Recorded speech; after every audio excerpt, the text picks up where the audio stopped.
હાલો good morning માં શું કહેવાય કે મારે ક્યાંનો જોવો હતો હજી વગર પ્રેસ કરીને વગર નહીં તો પાછો ઊંચો થાય. એટલો જ થાય વાંથી ઊંચો ન ઊંચો થાય થાય. ને હવે ઘણો થઈ ગયો છે કુમાર હવે જો ઢીલો પડી ગયો તો એક આમ દબાઈ દે આમ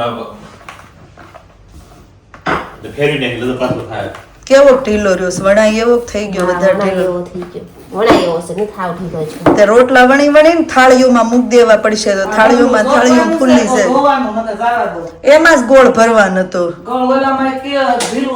good morning and welcome back to our channel again બધાને જય સ્વામિનારાયણ જય શ્રી કૃષ્ણ રામ રામ જય માતાજી રાધે રાધે સીતારામ જય જિનેન્દ્ર તો આપણે જોયું આગળ પિઝાનો ડો અને હવે જો બનવા મળ્યા છે પિઝાના રોટલા કૃષ્ણાબેન જય સ્વામિનારાયણ મારે વે તો જો તો મને લ્યો છો હારો જ આપણા વાળ હોય એ વાળ કુદરતી છે યાર તોય તું માર કરતા હારી લાગશો ઓલવેઝ ના રે ના ભાઈ વાળ હારા હોય તો હારા દેખાય ભગવાને રૂપ આપ્યું બધું આપ્યું વાળ હારા નથી આપ્યા ના ના તો હારા જ છે તને સૂટ થાય છે તને એવું લાગે મને હાચી મને સ્ટેટ વાળ ગમે કે નહીં મને એટલે મને છે ને તમ મને એમ થાય મને તમને બધાને કેટલા વાળ મને વાળ જ નથી આપ્યા બધા એક એક વસ્તુ રોતા હોય બધા કરલી એમ મને ભગવાન કરલી આપ્યા પણ થોડાક ઉપરથી સીધા આપ્યા ને તોય હું રાજી રહેત એક વસ્તુ જ ભગવાન ઓલું રાખે ને ભગવાન એમ કે આટલું સારું આપ્યું તોય તું મને કમ્પ્લેન કરીશો સમજી ગઈ હવે ભગવાન પાસે કમ્પ્લેન ખૂટવાની જ નથી તો કૃષ્ણાબેને પિઝાના રોટલા મસ્ત બનાવી નાખ્યા છે તમારા જેવા જ નથી ના ના મારે જેવા જ થયા ચડશે ને એટલે મસ્ત થઈ જાય બીજા વારમાં હમણાં હું બનાવે પણ તું એકવાર શીખી જાય ને પછી તું હાથે કરવા મળે કે દિવસના ઘરે બનાવેલા ખાવા હતા ને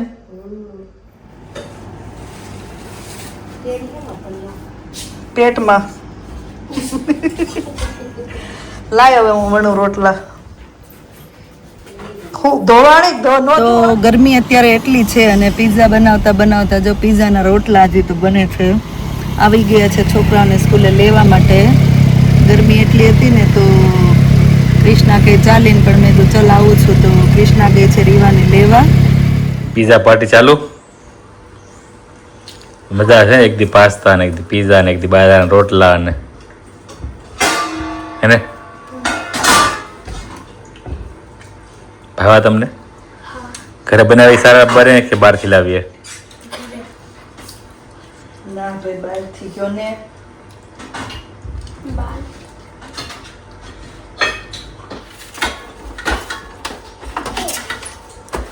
એ દો ફૂલ મોટો થઈ જાય પછી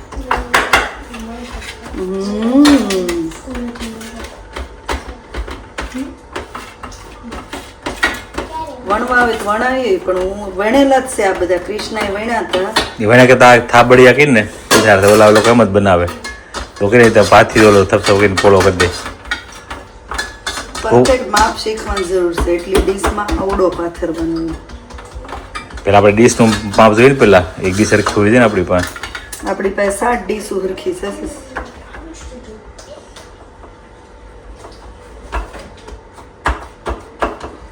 જો કાલે કબૂતરને ખાવા નાખ્યો ને ટાઈમે વી આવ્યો હોય ખાવા માટે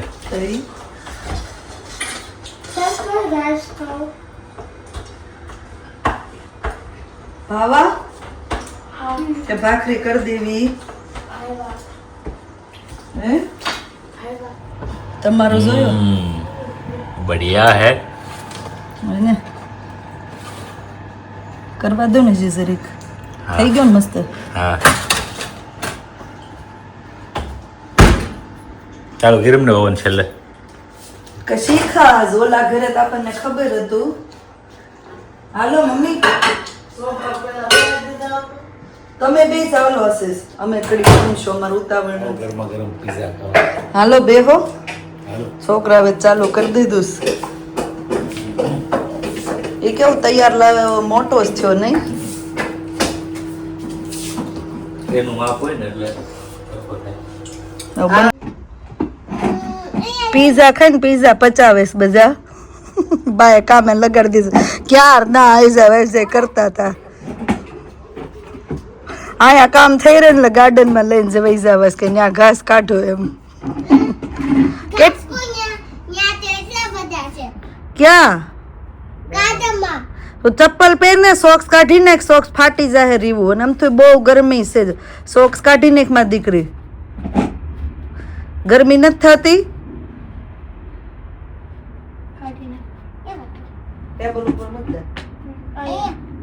તો હવે પીઝા ખાઈને બધા ફ્રી થઈ ગયા છે ને ભાઈ તો જો સૂઈ ગયા છે અને અત્યારે યુકેનું ટેમ્પરેચર એટલું છે તો આઈ થિંક બધા ઘરે શું કહેવાય કે પંખા તો ચાલુ થઈ ગયા છે અને કાલે અને પરમ દિવસે તો આનાથી પણ વધારે ટેમ્પરેચર જવાનું છે એવું રેડ એલર્ટ પર આવી ગયું છે અમને તો હોસ્પિટલમાંથી ઈમેલ ને મેસેજ ને એવું મળી ગયા છે ખબર નહીં બીજા બધાને કેમ હોય ને છોકરાઓને પણ સ્કૂલ પરથી આવ્યું છે કે પાણીની બોટલને વ્યવસ્થિત આપવાનું અને જમ્પર પર પહેરાવીને નથી મોકલવાને શોર્ટ્સ પણ પહેરી શકે છે તો એવું છે અને અત્યારે કમેન્ટ રીડ કરતા હતા તો કોઈની સરસ કમેન્ટ આવેલી છે કે ઘણા વર્ષોથી એ પણ પીઝા ઘરે જ બનાવે છે તો બીજું બધું તો સેમ જ છે કે આપણે મેંદાનો લોટ લઈએ એમાં ઈસ્ટ નાખીએ શુગર નાખીએ અને સોલ્ટ નાખીએ પણ પ્લસમાં ઓલિવ ઓઇલ નાખવાનું કીધું છે ને એવું કહે છે કે દૂધથી લોટ નથી બાંધવાનો ગરમ પાણી જે નવસેકું પાણી હોય એનાથી લોટ બાંધવાનો એટલે જે ઈસ્ટ હોય એ એક્ટિવ થઈ જાય તો સરસ થેન્ક યુ સો મચ પણ મને જેણે શીખવાડ્યા અમારે અહીંયા લેસ્ટરમાં એક મંજુબેન રહી છે પીઝા બનાવે તો એણે મને દૂધનું કીધું હતું પણ નેક્સ્ટ ટાઈમ હું ટ્રાય કરીશ કે નેક્સ્ટ ટાઈમ જ્યારે પણ પીઝા બનાવીએ તો દૂધની જગ્યાએ આપણે ગરમ પાણીનો યુઝ કરીએ તો એવું છે તો થેન્ક યુ સો મચ મને બહુ મજા આવે જ્યારે મને કોઈ આવી કમેન્ટ કરે ને તો કે આપણને કંઈક નવું શીખવા મળે અને નવી આપણે ટ્રાય કરીએ તો આપણને પણ ખબર પડે કે આપણને સહેલું પડે છે એમ અને બીજી કમેન્ટ એવી છે કે એમણે ઈસ્ટની પ્રાઇસ પૂછેલી છે હોવેસના ઈસ્ટની પ્રાઇસ કેટલી છે તો સોરી મેં તો એ યુઝ નથી કરેલો મેં તો ટેસ્કોનો યુઝ કરેલું હતું આજે જ લાવ્યા કેમ કે એ જે છે એ મારો ભાઈ લાવ્યો હતો અને એ એક્સપાયર થયેલું છે તો જેણે મને પિઝા બનાવતા શીખવાડેલા એણે કીધું હતું કે એ યુઝ નહીં કરવાનું તો એ પેકેટ એમ જ પડેલા છે હોવેસની હાથમાં લીધી ચેક કર્યું પણ પછી ખબર પડી કે ડેટ એક્સપાયર થઈ ગયેલી છે તો પછી યુઝ નહોતું કર્યું પણ ઓનલાઈન મેં જ્યારે ચેક કર્યું તો હોવેસના એક બોક્સના શું કહેવાય કે આઈ થિંક 3 પાઉન્ડ હતા અને એ બોક્સની અંદરથી 6 પેકેટ નીકળે 7 ગ્રામના તો એવું છે પણ એના કરતાં ટેસ્કોની વધારે સસ્તી ને સારી પણ છે તો ટેસ્કોમાં 1 પાઉન્ડ ને 55p મળે છે અને એમાં પણ સેમ શું કહેવાય કે 6 પેકેટ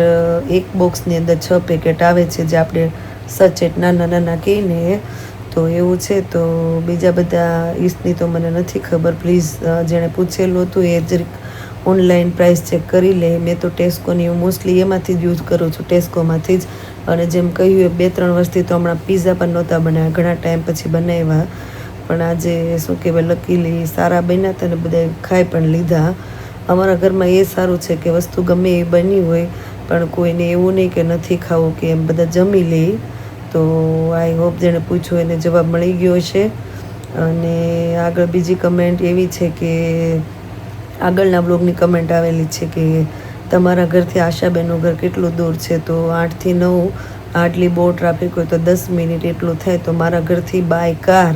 આશાબેનનું ઘર એટલું દૂર છે 8 થી 10 મિનિટ તો જેણે પૂછ્યું એના એવો જવાબ મળી ગયો છે અને બીજી આપણે કમેન્ટ એવી છે કે સરસ કમેન્ટ આપેલી છે કે લોટ બાંધવાનું મશીન આવે છે કંપનીનું નામ પણ કંઈક કિચન ઈડ એવું કંઈ આપેલું છે તો એમાં બધા લોટ બાંધી શકાય છે રોટલીનો ને આ કોઈ પણ પીઝા ડો કે બધા લોટ પૂરીનો થેપલાનો તો આપણે એ લઈ લઈએ તો હાથથી લોટ ના બાંધવો પડે તો એકચ્યુઅલી આપણે શું કહેવાય કે લોટ બાંધવાનું મશીન છે જ પણ વર્ષોથી ટેવ પડી ગઈ હોય ને હાથથી બાંધવાનો તો આપણે શું કહેવાય જે યુઝ કરતા નથી અને અહીંયા કિચન આપણું નાનું છે હજી મને લાગે કે પ્લાન છે કે ફ્યુચરમાં જ્યારે કિચન રિનોવેટ કરાવીએ ત્યારે એ રીતે ડેસ્ક મૂકીએ કે બધા આપણે જે પાસે મશીન છે તો એ યુઝ કરી શકીએ આપણને વાસ્તામાં જે મળેલા છે કે નિંજાનું મિક્સર મળેલું છે લોટ બાંધવાનું મશીન છે ઇલેક્ટ્રિક કુકર છે અને ઇલેક્ટ્રિક રાઈસ બનાવવાનું અલગથી કુકર છે ઘણા આપણને મળ્યા છે પછી એર ફ્રાયર ને એવું બધું તો બધાની કમેન્ટ પર આવેલી હતી કે આપણને શું કહેવાય કે ગિફ્ટમાં મળ્યું છે બધું બતાવવાનું, પણ આપણી પાસે એટલો ટાઈમ પણ નહોતો અને પછી બિઝી લાઈફમાં એ બધું રહી ગયું. અમે પણ હજી અડધી વસ્તુ તો ઓપન કરી નાખી પણ યુઝ પણ નથી કરેલી, કેમ કે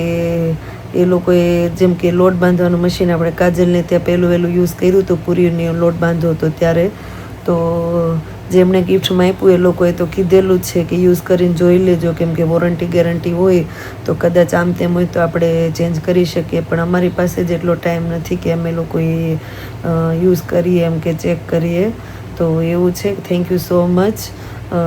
અમારું શું કહેવાય ધ્યાન દોરવા માટે કે આ તો અમે હાથથી બાંધ્યું એની કરતાં મશીનમાં પણ લોટ બાંધી શકતા હતા, પણ ટેવ પડી ગઈ હોય એના કારણે મશીન તો આપણે શું કહેવાય ગોડાઉનમાં એમ જ પડ્યું રહે અને આપણે હાથનો ઉપયોગ કરી નાખીએ.